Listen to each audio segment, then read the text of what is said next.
እንደምን ቆያችሁ ተመልካቾቻችን። ሲንቄ ባንክ የስፖርት ዜና አጋራችን ነው። ሲንቄ ባንክ እናመሰግናለን። ወደ ቀዳሚው መረጃ አልፋለሁ። የሴካፋ የፓን አፍሪካ የትምህርት ቤቶች የእግር ኳስ ውድድር እናገኛለን። ኢትዮጵያ በሁለቱም ጾታ ለፍጻሜ ተፋላሚ መሆኗን አረጋግጣለች። በዩጋንዳ ውድድሩ እየተከናወነ ይገኛል ማለት ነው። በወንዶች ብሩንዲን በመለያ ምት 14 ለ13 በሆነ ውጤት አሸነፋ። በሴቶች ደግሞ ዩጋንዳን እንዲሁ በተመሳሳይ በመለያ ምት 3 ለ2 በሆነ ውጤት አሸንፋ ኢትዮጵያ ለፍጻሜው አልፋለች። በፍጻሜው እንግዲህ በወንዶች ከዩጋንዳ ጋር፣ በሴቶች ደግሞ ከታንዛኒያ ጋር ጨዋታውን ታደርጋለች ማለት ነው። በሴቶች ኢትዮጵያ ከምድቧ ሁለተኛ ሆና ያጠናቀቀችው 5 ነጥብ ሰብስባ፣ በወንዶች ደግሞ 9 ነጥብ ሙሉ የምድብ ጨዋታዎችን በአሸናፊነት ደምድማ እንግዲህ 9 ነጥብ ሰብስባ ነበር ለግማሽ ፍጻሜ ያለፈችው። በግማሽ ፍጻሜው ደግሞ እንግዲህ በሁለቱም ጾታ በመለያ ምት ተጋጣሚዎቿን አሸንፋ ለፍጻሜ ቀርባለች። ኢትዮጵያ እንግዲህ በ2022 ነበረ ተሳታፊ የነበረችው በዚህ ውድድር። ከዛም በኋላ ተሳታፊ ያልሆነችም ነበር። ታንዛኒያ ነበር የመጀመሪያ ውድድር ነበር ያሰናዳችው። ከዛም በኋላ እንግዲህ በተደጋጋሚ ጊዜ ታንዛኒያ ውድድሩን ስታሸንፍ ነበር። አምናም ታንዛኒያ የውድድሩ አሸናፊ ነበረች። በሴቶች ለፍጻሜ ያለፈችው ታንዛኒያ ብሩንዲን አሸንፋ ነው። ዩጋንዳ ደግሞ በወንዶች ለፍጻሜ ያለፈችው ታንዛኒያን አሸንፋ ነው። ኢትዮጵያ በሁለቱም ጾታ የፍጻሜ ተፋላሚ ሆናለች። የሴቶች ፕሪሚየር ሊግ እናገኛለን። የኢትዮጵያ የሴቶች ፕሪሚየር ሊግ 11ኛ ሳምንት መርሃ ግብር የሁለተኛ ቀን ጨዋታዎች ትላንትና ተከናውነዋል። ሲዳማ ቡና እና መቻል ተጋጣሚዎቻቸውን ያሸነፉበት ቀንን አሳልፈዋል። በትላንትናው ዕለት ሲዳማ ቡና ልደታ ክፍለ ከተማ 3 ለ1 በሆነ ውጤት ነው ያሸነፈው። ጥሩነሽ ዮሐንስ፣ ኤልዛቤት ብርሃኑና ምትኬ ብርሃኑ የሲዳማ ቡና ማሸነፊያ ጎሎች አስቆጥረዋል። ፍቅርተ ካሳ ደግሞ ለልደታ ክፍለ ከተማ አንዷን ጎል ያስቆጠረች ተጫዋች ነች። መቻል ባህር ዳር ከነማን 1 ለ0 በሆነ ውጤት አሸንፏል። አዳማ ከአዲስ አበባ ከተማ ያደረጉት ጨዋታ ደግሞ 2 ለ0 በሆነ ውጤት ተጠናቋል። የሊጉን የደረጃ ሰንጠረዥ ስንመለከት ኢትዮ ኤሌክትሪክ በ8 ጨዋታዎች 24 ነጥቦችን ሰብስቦ አንደኛ ደረጃ ላይ ተቀምጧል። ሐዋሳ በ22 ነጥብ ሁለተኛ ደረጃ ላይ፣ እንዲሁም ደግሞ መቻል በ20 ነጥብ ሶስተኛ ደረጃ ላይ ተቀምጧል። ትላንትና ነጥብ የጣሉትና የተሸነፉት እነ ልደታ፣ አዲስ አበባና ባህር ዳር እንግዲህ 12ኛ፣ 11ኛና 10ኛ ደረጃ ላይ ተቀመጡ። ካለፈው 5 ጨዋታዎች በአንዱም አላሸነፉም። የሊጉ ግርጌ ላይ ያሉ ቡድኖች ናቸው። ወደ ባህር ማዶ መረጃዎች እናልፋለን። ወደ ባህር ማዶ መረጃዎች ስናልፍ የእንግሊዝ ፕሪሚየር ሊግ 15ኛ ሳምንት መርሃ ግብር የመጨረሻ ጨዋታ ትላንት ምሽት ተከናውኗል። ወልቨርሃምፕተን ወንደረርስን ከማንቸስተር ዩናይትድ ሙሊኒክስ ላይ ያገናኘው ጨዋታ 4 ለ1 በሆነ ውጤት ተጠናቋል። ማንቸስተር ዩናይትድ ነው 4 ለ1 በሆነ ውጤት ያሸነፈው። እንግዲህ ማንቸስተር ዩናይትድ በባለፈው ሳምንት አስቆጭ በሆነ መንገድ ከዌስትሃም ጋር አንዳቻ በሆነ ውጤት ተለያይቶ ነበረ። ባለቀ ደቂቃ 89ኛው ደቂቃ ላይ ተቆጥሮበት ትላንትና ግን በሰፊ የጎል ልዩነት አሸንፏል። ቀድሞ ብሩኖ ፈርናንዴዝ በ25ኛው ደቂቃ ጎል አስቆጠረ። ከዛም ጃን ቤልግሬድ በ45ኛው ደቂቃ ጎል አስቆጥሮ የመጀመሪያው አጋማሽ አንዳቻ ነበር የተጠናቀቀ። በሁለተኛው አጋማሽ ግን እነ ብራያን ምቦሞ፣ ሜሰን ማውንትና እንዲሁም ደግሞ ብሩኖ ፈርናንዴዝ ያስቆጠሯቸው ጎሎች ማንቸስተር ዩናይትድ 4 ለ1 እንዲያሸንፍ አስችሏል። ብሩኖ ፈርናንዴዝ በትላንትናው ጨዋታ 2 ጎሎችን አስቆጥሮ ለሜሰን ማውንት ደግሞ አንድ አመቻችቶ እንዳማቀበሉ የጨዋታው ኮከብ ተብሎ ተሸልሟል። ዩናይትድ ነጥቡን 25 በማድረስ ወደ 6ኛ ደረጃ ከፍ ብሏል። ከቸልሲ ጋር በጎል ተበላልጠው እንግዲህ 5ኛ ደረጃ ላይ ከተቀመጠው ቸልሲ እኩል 25 ነጥብ የሰበሰበበትን ምሽት ነው ትላንትና ያሳለፈው። ወልቨርሃምፕተን ወንደረርስ በአንጻሩ ዘንድሮ ካደረጋቸው ጨዋታዎች በ13 ተሸንፉ በሁለቱ አቻ ተለያይቶ እስካሁን አንድም አላሸነፈም። 20ኛ ደረጃ ላይ ተቀምጧል። ሮቢ ኤድዋርድስ ናቸው ይህን ቡድን እያሰለጠኑ የሚገኙት። ትላንትና በተለይ መከፋታቸውን ሲገልጹ ነበር። ከጨዋታው በኋላ በሰጡት አስተያየት በዚህ መንገድ የት መድረስ አንችልም፣ ራሳችንን በራሳችን እያጠፋን ነው፣ ራሳችን የምንሰራቸው ስህተቶች መልሰው ወደ ገደል እየጨመሩ ነው የሚል ሀሳባቸውን አጋርተዋል። በተለይ የሜሰን ማውንት ጎል የተቆጠረበት መንገድ በራሳቸው ተጫዋቾች የመከላከልና የስነ ልቦና ማጣት ችግር እንደሆነ ሀሳባቸውን አጋርተዋል። የጣሊያን ሴሪ የ14ኛ ሳምንት ጨዋታዎችም ትላንትና ምሽት ተከናውነዋል። ኤሲ ሚላን ቶሪኖን ከመምራት ተነስቶ አሸንፎ የሊጉ መሪነት ከናፖሊ ተረክቧል። እንግዲህ ቀድሞ 2 ጎሎች ተቆጥረውበት ዱቫን ዛፓታና ኒኮላ ቭላሲች ጎል አስቆጥሮበት 2 ለ0 እየተመራ ነበር። ነገር ግን አድሪያን ራቢዮት እንዲሁም ደግሞ ክርስቲያን ፑሊሲክ በሁለተኛው አጋማሽ በ67ኛው ደቂቃና በ77ኛው ደቂቃ ያስቆጠራቸው ጎሎች ኤሲ ሚላንን ወደ አሸናፊነት መልሰዋል። 3 ለ2 በሆነ ውጤት አሸንፏል። 31 ነጥብ ሰብስቦ በአንድ የጎል ልዩነት ከፍ ብሎ ከናፖሊ የመሪነቱን ደረጃ ተቀብሏል። ኢንተር ሚላን በ30 ነጥብ ኮሞን ያሸነፈው ኢንተር ሚላን 3ኛ ደረጃ ላይ ተቀምጧል። የዣን ፒየሮ ጋስፕሪኒ ሮማ አራተኛ ደረጃ ላይ በ27 ነጥብ እንዲሁ ቦሎኛ በ25 ነጥብ አምስተኛ ደረጃ ላይ ተቀምጧል። የአንገት ለአንገት ትንቅንቅ እየተመለከትን እንገኛለን። አምና ናፖሊ አሸናፊ ነበር። ዘንድሮስ ማን ያሸንፋል? ታቻምና ኢንተር ሚላን ነበረ። ዘንድሮስ ማን ያሸንፋል የሚለው ምናልባት ሊፈራረቁ የሚችሉበት አጋጣሚ እንደሚኖር ይጠበቃል። ፒዛ ወራጅ ቀጠና ውስጥ ይገኛል። አዲስ አዳጊ ቡድን ነው። ከፓርማ ያደረገውን ጨዋታ 1-2 ተሸንፏል። ጀኖዋ በኡዲኒዝ ሜዳ ኡዲኒዝን 2-1 በሆነ ውጤት ነው ያሸነፈ። የላሊጋው መርሃ ግብር የ19ኛ ሳምንት መርሃ ግብር የመጨረሻ ጨዋታም ትላንትና ተከናውኗል። ኦሳሱና ከሌቫንቴ ያገናኘ ጨዋታ ነው። ሁለቱም ወራጅ ቀጠና ውስጥ የነበሩ ቡድኖች ናቸው። ኦሳሱናም ሌቫንቴም ካለፉት 6 ጨዋታዎች በአንዱም እንዳለማሸነፋቸው ጫና ውስጥ ነው ያደረጉት ጨዋታ ነው። በኦሳሱና 2-0 አሸናፊነት ተጠናቋል። ሌቫንቴ አሁንም የምድቡ የደረጃ ሰንጠረዡ ግርጌ ላይ የተቀመጠበትን ውጤት አስመዝግቧል። ኦሳሱና ግን ከ17ኛ ደረጃ ወደ 15ኛ ደረጃ ከፍ ብሏል። ነጥቡን 15 በማድረስ ኦሳሱና ባለፈው ሳምንት ከማዮርካ ጋር 2-2 ነበር የተለያየ። ከዛም በኋላ 5ኛ ዲቪዚዮን ላይ ከሚገኘው ከኢብሮ ጋር በኮፓ ድሬው 5-2 በሆነ ውጤት አሸንፎ እንደመምጣቱ ጥሩ መነቃቃት ላይ ሆኖ ነበር ጨዋታውን ያደረገው። ሌቫንቴ ግን በአንጻሩ በአትሌቲክ ቢልባኦ 2-0 ተሸንፎ ነበር ወደ ሜዳ የገባው። በጥሩ የሞራል ስንቅ ላይ ወይም በጥሩ መነሳሳት ላይ ሆኖ ያደረገው ጨዋታ አልነበረም። ትላንትና በተመሳሳይ 2-0 በሆነ ውጤት ተሸንፏል። ማዮርካና ቫሌንሺያ 16ኛና 17ኛ ደረጃ ላይ ተቀምጠዋል። እንግዲህ ኦሳሱና ለቫሌንሺያ 17ኛነቱን ደረጃ አስረክቦ ወደ 15ኛ ከፍ ብሏል። በቀጣይነት የምናገኘው ደግሞ የአውሮፓ ቻምፒየንስ ሊግ ጨዋታዎችን ነው። የአውሮፓ ቻምፒየንስ ሊግ የ6ኛ ዙር መርሃ ግብር ጨዋታዎች ዛሬ ይደረጋሉ። በርካታ ተጠባቂ ጨዋታዎች ይደረጋሉ። በተለይ ሊቨርፑል ወደ ሳንሲሮ አቅኝቶ ከኢንተር ሚላን ጋር የሚያደርገው ጨዋታ በእጅጉ ይጠበቃል። ሁለቱም ቡድኖች በአውሮፓ ቻምፒየንስ ሊግ ከሽንፈት መልስ የሚያደርጉት ጨዋታ ነው። ኢንተር ሚላን በአትሌቲኮ ማድሪድ 2-0 መሸነፉ ይታወሳል በ5ኛው ዙር።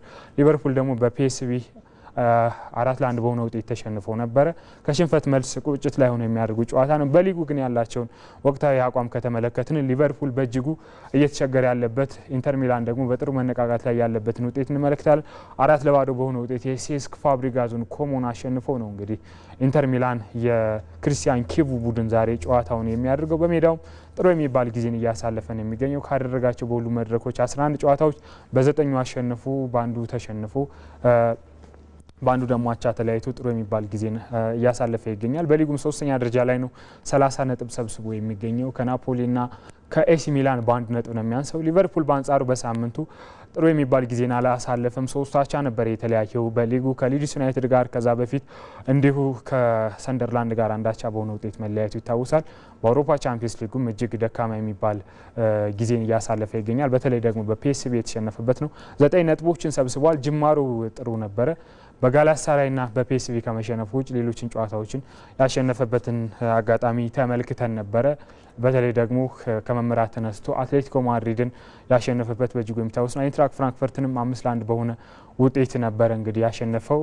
ሊቨርፑል ሪያል ማድሪድን በተመሳሳይ 1-0 በሆነ ውጤት ያሸነፈው ነበረ። ኢንተር ሚላን 3 ጎሎች ነው የተቆጠሩበት። አንድ ሽንፈትም ነው የገጠመው ዘንድሮ በውድድር ዓመቱ። ጥሩ የሚባል ጊዜን እያሳለፈ ይገኛል። ሌሎች ጨዋታዎችም ዛሬ ይደረጋሉ። ባርሴሎና ከፍራንክፈርት ጋር ጨዋታውን ያደርጋል። ቼልሲ ወደ ቤርጋሞ ተጉዞ ከአታላንታ ጋር ጨዋታውን ያደርጋል። ባየርን ሙኒክ ከስፖርቲንግ ሊዝበን ጋር በሜዳው ጨዋታውን ያደርጋል። ሌሎችም ጨዋታዎች ቀጥለው ይደረጋሉ። ወደ ኤፍኤ ካፕ ድልድሉ ነው የምናቀነው። የእንግሊዝ የኤፍኤ ዋንጫ ወይም ደግሞ የእንግሊዝ የኤፍኤ ካፕ የ3ኛ ዙር መርሃ ግብር ትላንትና ይፋ ሆኗል። አብዛኞቹ የእንግሊዝ ፕሪሚየር ሊግ ቡድኖች ይገናኛሉ። ኒውካስል ዩናይትድ ከቦርንመዝ ጋር፣ ማንቸስተር ዩናይትድ ከብራይተን ጋር በእንግሊዝ ፕሪሚየር ሊግ በአንድ የሊግ እርከን ላይ እየተጫወቱ ከሚገናኙት መካከል ናቸው። ኤቨርተን ከሰንደርላንድም እንዲሁ ይገናኛሉ። ወልቨርሃምፕተን ከሽሪስበሪ ታውን፣ ዶንካስተር ሮቨርስ ከሳውዝሃምፕተን፣ ቶተናም ከአስቶን ቪላ፣ ማንቸስተር ሲቲ ከኤግዘተር ሲቲ፣ ቻርልተን አትሌቲክ ከቼልሲ፣ ዌስትሃም ከኩዊንስ ፓርክ ሬንጀርስ፣ ሼፊልድ ዌንስዴ ከብሬንፎርድ፣ ፉልሃም ከሚድልስቦሮ፣ ኤቨርተን ከሰንደርላንድ፣ ሊቨርፑል ከቫርንስሌ እንዲሁም ፖርትመዝ ከአርሰናል የሚገናኙ ቡድኖች ናቸው። ሌሎችም በ3ኛ ዙር መርሃ ግብር ጠንከር ያሉ መርሃ ግብሮች ክለቦች ተደልድለዋል። በቀጣይነት የምንመለከተው በዝርዝር ወደምንመለከተው ጉዳይ ነው። በቀጣይነት የምናልፈው የአበረታች ቅመሞች ተጠቃሚነት በስፖርተኞች ላይ ከሚያስቀጥለው ቅጣት በተጨማሪ የከፋ ማህበራዊና ስነልቦናዊ ቀውስ እንደሚያስከትል ይታመናል። በቅርብ ዓመታት በርካታ አትሌቶቿ የጉዳት ሰለባ በሆኑባት ኬንያም ብዙዎቹ ተጋላጭነታቸው እንደጨመረ ነው አንድ ጥናት ያመላክተው። በዚህ መነሻነት በኢትዮጵያ ቁጥሩ ያነሰ ቢሆንም በየጊዜው የሚሰሙት የቅጣት ዜናዎች ችግሩ መፍትሄ እንደሚያስፈልገው አመላካሽ ናቸው ተብሏል። እድሪስ አህመድ ተጨማሪ ያለው ከቸረው ተደጋጋሚ ልምምድና ጠንካራ ዝግጅት ካናራው ፍትሐዊ ፉክክርም ካነጠረው አቅምና ችሎታ ውጭ በአቋራጭ ልጓዝ ቢሉ የሚላተሙት ግድግዳ አለ። የአበረታሽ ቅመሞች ተጠቃሚነትና የጸረ አበረታሽ ቅመሞች ተጠቃሚነት ሕግ የስፖርቱ ዓለም ፈተና እንደሆነ ቀጥሏል። ስፖርተኞች በማወቅም ባለማወቅም በዚህ ያልተገባ ተግባር ተዘፍቀው ቢገኙ የስፖርት ቆይታቸውን የሚገድብ መድረስ ከወጠኑበት መዳረሻ የሚገታ ሆኖ ይመጣል። በቅርቦቹ ዓመታት የዓለም አትሌቲክስ ሂደት የኬንያውያን አትሌቶችን ያክል የዚህ ሰለባ የሆነ የለም። ከወጣት እስከ ዓለም አቀፍ መድረክ በስኬት የተጠሩ አትሌቶች ለዚህ ፈተና እጅ ሲሰጡ መሰናክሉ ጠልፎ ሲጥላቸው በተደጋጋሚ ታይቷል። ሩት ሸፐንጌቲች ለዚህ አሁናዊ ምሳሌ ናት። የዓለም ሻምፒዮን የሆነች አትሌት በማራቶን የዓለም ክብረ ወሰንን ከ2 ሰዓት ከ10 ደቂቃ በታች በመግባት የመጀመሪያ የተሰኘች ስፖርተኛ ስኬቷ በዚህ እንቅፋት ተጠልፎ ከመውደቅ አልታደጋትም። ለ3 ዓመታትም አትሌቲክስ በደረሰበት እንዳትደርሽ የሚል እግር ተላለፈባት። ይህ የብዙዎቹ ኬንያውያን አትሌቶች እጣ ነው። ብዙዎቹ የአበረታሽ ቅመሞች ተጠቃሚነት ሕግን ጥሰው የሚገኙ አትሌቶች የሚተላለፍባቸው ቅጣት ብቻ ሳይሆን ከቅጣቱ በኋላ የሚኖራቸው የስፖርት ሂደት ምን ይመስላል የሚል በአእምሮ ላይ የሚመላለስ ጥያቄ መንገዱን ያከብደዋል። ከዚህ በኋላ ምን ሊውጠኝ እያሉ ደጋግመው ይጠይቃሉ። በሚያሳድረው ስነ ልቦናዊ ተጽዕኖ ውሎ የሚያደር ማህበራዊ ጉዳትም ያስከትላል። ከ280 በላይ አትሌቶች በእስከዛሬ መንገዳቸው የጸረ አበረታሽ መድኃኒቶችን ተጠቅመው ተገኝተዋል ወይም የእርሱን ሕግ ተላልፏል ተብለው ተቀጥተዋል። በኬንያ ከነዛ ውስጥ 135 የሚሆኑቱ አሁንም የቅጣት ጊዜያቸውን እያሳለፉ ነው። ራነርስ ወርልድ ድረገጽ ላይ አንድ ጥናት ይፋ ሆነ። ቀጥሎስ የሚል እነዛን የቅጣት ዓመታት እንዴት ያሳልፉት ይሆን እያለ የሚጠይቅ በዛ ጥናት ውስጥ ዋቢ እንዲሆኑ የተካተቱ አትሌቶች ለከፋ ስነ ልቦናዊ ጫና መዳረጋቸውን ተናግረዋል። ብንናገር የማንታመንበት ደረጃ ላይ እንደርሳለን የሚል ሀሳብን አንስተዋል። ደጋግሞ በአእምሯቸው ጓዳ የለምን አልሞትም ክፉ ሀሳብ መመላለሱን አልሸሸጉም። ቃለመጠይቅ ከተደረገላቸው 10 አትሌቶች 7ቱ በአበረታሽ ቅመሞች ተጠቃሚነት ከታገዱ በኋላ ደጋግመን ራሳችንን ስለማጥፋት አስበናል ብለዋል። በማወቅም ይሁን ባለማወቅ ተዘፍቆ መገኘት፣ በዛ መንገድ መጓዝ ቅጣቱ የረዘመ ነውና ሕግን አለማወቅም ከተጠያቂነት አያድንምና አትሌቶችን ለሀፍረትና መሸማቀቅ ይዳርጋቸዋል። ለዚህም ራሳቸውን ከማህበረሰብ ይነጥላሉ፣ ለከፍተኛ ጭንቀትም ይዳርጋሉ። ነገ ወደ ነበሩበት ከፍታ መመለስ፣ በትክክለኛው መንገድ ተጉዞ ያጡትን ማስመለስ ጉም የመዝገን ያክል ሩቅ ይሆንባቸውና ትላንታቸውን በማይመስል መንገድ አይሆኑ ይሆናሉ ሲል ይቀጥላል ጥናቱ። በኢትዮጵያ የችግሩ መጠን ይለያይ እንጂ የአበረታሽ ቅመሞች ተጠቃሚነት ፈተና መሆኑ አልቀረም። የኢትዮጵያ ጸረ አበረታሽ ቅመሞች ባለስልጣን ከ2010 አንስቶ እስካለንበት 2018 ድረስ ከተደረጉ 6410 ምርመራዎች 35 አትሌቶች የአበረታሽ ቅመሞች ተጠቃሚነት ሕግን ተላልፈው መገኘታቸውን ይገልጻል። የቅጣት መጠኑም ከ1 ዓመት እስከ 12 ዓመታት ይደርሳል። እናም ችግሩ በኬንያን አትሌቶች ላይ ያሳደረውን ማህበራዊ ተጽዕኖ መሰረት በማድረግ ይህ በኢትዮጵያ እንዳይደገም መስራት እንደሚያስፈልግ ጠቋሚ ሆኗል። 2 የቤት ስራዎች ይጠበቃሉ። አንድም የችግሩን መጠን ሳይሰፋና ሳያድግ መከላከል፣ ብሎም ችግሮች ከተፈጠሩ በኋላ የሚያስከትሉትን ዘርፈ ብዙ ተጽዕኖ ለመቋቋም መስራት የሚጠበቅ ኃላፊነት ሆኗል። በዘመናዊ የጎልፍ ስፖርት ታሪክ ዓለም ላይ ከታዩ እጅግ ስኬታማ ስፖርተኞች መካከል ነው ታይገር ውድስ 4 የግራንድ ስላም ክብሮችን በማሸነፍም በዚህ ረገድ 4ቱን ካሸነፉ የ6 ስፖርተኞች መካከል አንዱ ነው ታይገር ውድስ። አብርሃም ተስፋዬ ይህንን ያው ኮከብ የተመለከተ ጥንቅር አዘጋጅቷል። አሜሪካውያን በዓለም ዙሪያ ራሳቸውን ካስተዋወቁባቸው የስፖርት አይነቶች መካከል ጎልፍ አንዱ ነው። ምንም እንኳን በ15ኛው ክፍለ ዘመን ይህንን ስፖርት ስኮትላንድን ጨምሮ አንዳንድ የአውሮፓ ሀገራትና ቻይና ሲያዘወትሩት ቢስተዋልም አሜሪካ በስፖርተኞቹ አማካኝነት ዛሬ ድረስ ለትልቅ ስኬት በቅታበታለች። አሜሪካዊው ጃክ ኒኮልሰን በዚህ ስፖርት 117 ፕሮፌሽናል ውድድሮችን በማሸነፍ 18 የተለያዩ ዋንጫዎችንም በማሳካት ቀዳሚው ጎልፈር ስለመሆናቸውም ይነገርላቸዋል። የ85 ዓመቱን ሰው ፈለግ ተከትሎ ላለፉት ዓመታት በዚህ ሙያ ስኬቶችን ሁሉ ጠራርጎ በመውሰድ ደግሞ ታይገር ውድስ ሌላኛው ጥበበኛ ስለመሆኑም ዓለም ይመሰክራል።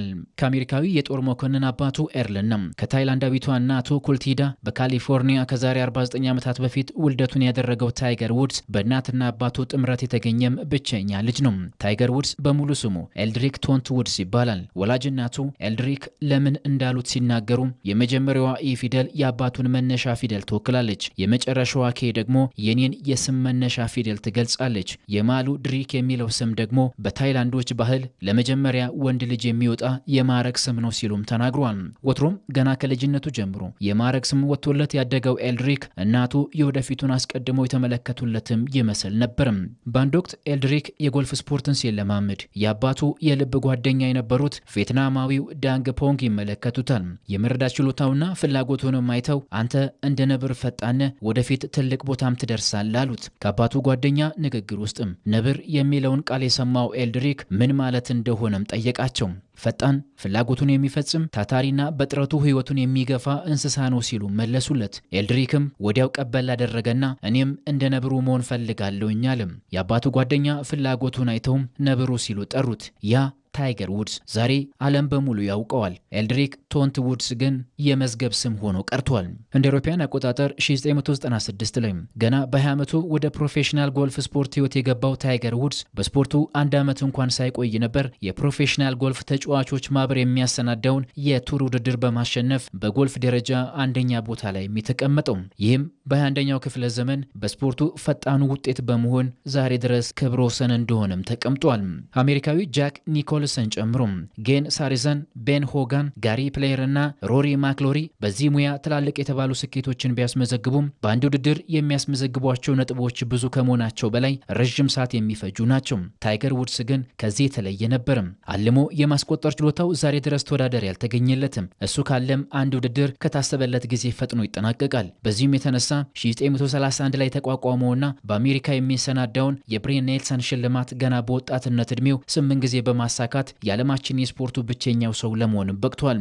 ታይገር ውድስ 82 የፕሮፌሽናል የጎልፍ ተጫዋቾች ማህበር ውድድርን በተናጠል አሸንፏል። 15 ዋንጫዎችንም በማሳካት ከሌላኛው የሀገሩ ሰው ጃክ ኒኮልስ በመቀጠል በታሪክ ሁለተኛው ስፖርተኛ ነው። ከነሐሴ 1999 እስከ መስከረም 2004 ድረስም ለ281 ሳምንታት የዓለም ቁጥር አንደኛ ደረጃን በመቀመጥ 13 ዋንጫዎችን ሲያሳካ አሶሺየትድ ፕሬስ የክፍለ ዘመኑ ምርጡ ስፖርተኛ ሲልም መርጦታል። የፕሮፌሽናል ጎልፍ ተጫዋቾች ማህበርም 11 ጊዜ የዓመቱ ምርጥ ጎልፈር በማለትም ሸልሞታል። ኤልድሪክ 2011 ላይ ከስዊድናዊቷ ሞዴል የትዳር አጋሩ ኤሊን ማሪያ ጋራ ከፈጸመው ፍቺ በኋላ በዚህ ስፖርት ነገሮች እንዳሰበው መልካም አልሆኑለትም። በዓለም የጎልፍ ደረጃም 58ኛ ቦታ ላይ ተቀመጠ። ያ ለዚህ ስፖርት ብቻ የተፈጠረው ታይገር ውድስ ድክመቶቹ ብቻ መታየት ጀመሩ። ከአንድ ዓመት ቆይታ በኋላ ግን ትዳሩን ያደሰው ታይገር ውድስ ከ2013 እስከ 2014 ድረስ 2 ጊዜ የማስተር ውድድሮችን በማሸነፍ ወደ አንደኛ ደረጃም ተመለሰ። ለ18 ዓመታት ምንም አይነት ጉዳት ሳይገጥመው የዘለቀው ታይገር ውድስ 2014 ላይ ግን ባስተናገደው የጀርባ ህመም ቀዶ ሕክምና ማድረጉን ተከትሎ እስከ 2018 ድረስ ከስኬት ርቆም ቆይቷል። ከዓለም ምርጥ 1000 የጎልፍ ስፖርተኞች ዝርዝር ውስጥም ለመጀመሪያ ጊዜ የወጣው ያኔ ነበርም። ጉዳት፣ የወላጆቹ ህልፈትና የትዳሩ አለመረጋጋት ነገሮችን ያመሰቃቀለበት ታይገር ውድስ ቀስ በቀስ ከስፖርቱ መውጣት ጀመረ። 2021 ላይ የመኪና አደጋ ያጋጠመው ታይገር ውድስ በቀኝ እግሩ ላይ ከባድ ጉዳት ቢደርስበትም በህይወት መትረፉ ግን ተአምር ነበረ። በተለይ 2025 ላይ ወላጅ እናቱን በሞት ካጣ በኋላ ታይገር ውድስ ከራሱ ጋር መሆን ከብዶት ነበር። ከጎልፍ ዲገስት መጽሔት ጋር በነበረው ቆይታም ከእናቴ ህልፈት በኋላ ውድድሮችን እንኳን ማሸነፍ መሳተፍም ለኔ ከባድ ሆኗል ሲል ተናግሯል። አሜሪካ ለሀገሬ ደህንነትና ብሔራዊ ጥቅም ብሎም ለዓለም ሰላምና ለባህል ልውውጥ የበኩሉን አስተዋጽኦ አበርክቷል ብላ 2019 ላይ የፕሬዝደንሻል ፍሪደም አዋርድን ሸልመዋለች። ይህንን የወርቅ ሽልማትም ከወቅቱ የአሜሪካው ፕሬዝዳንት ዶናልድ ትራምፕ እጅም ተረክቧል። ከትዳሩ አንድ ወንድና አንድ ሴት ልጅ ያፈራው ኤልድሪክ ቶንት ውድስ ፎርብስ 2025 ላይ ይፋ ባደረገው መረጃ መሰረት የተጣራ 1.3 ቢሊዮን ዶላር የሚገመት ሀብት እንዳለው ማሳውቋል። የማስተር ጎልፍ ውድድርን ጨምሮ የፕሮፌሽናል ጎልፍ ተጫዋቾች ማህበር የዩኤስ ኦፕን እና የብሪቲሽ ኦፕን ውድድሮችን በማሸነፍ 3 ጊዜ የግራንድ ስላም ባለድል የሆነው ታይገር ውድስ 4ቱንም የዘርፍ ውድድሮች በማሸነፍ ለሚገኘው የግራንድ ስላም ክብር ከበቁ 6 ስፖርተኞችም አንዱ በመሆን ስሙን ከማይዘነጉት ተርታም አስመዝግቧል። ተመልካቾቻችን ለአዲስ ቀን የያዝናቸው ስፖርታዊ መረጃዎች እስካሁኖች ይመስሉ ነበር። ይበልጣል ሰውነት ነበርኩኝ። በያላችሁበት መልካም ሁሉን ተመኘ።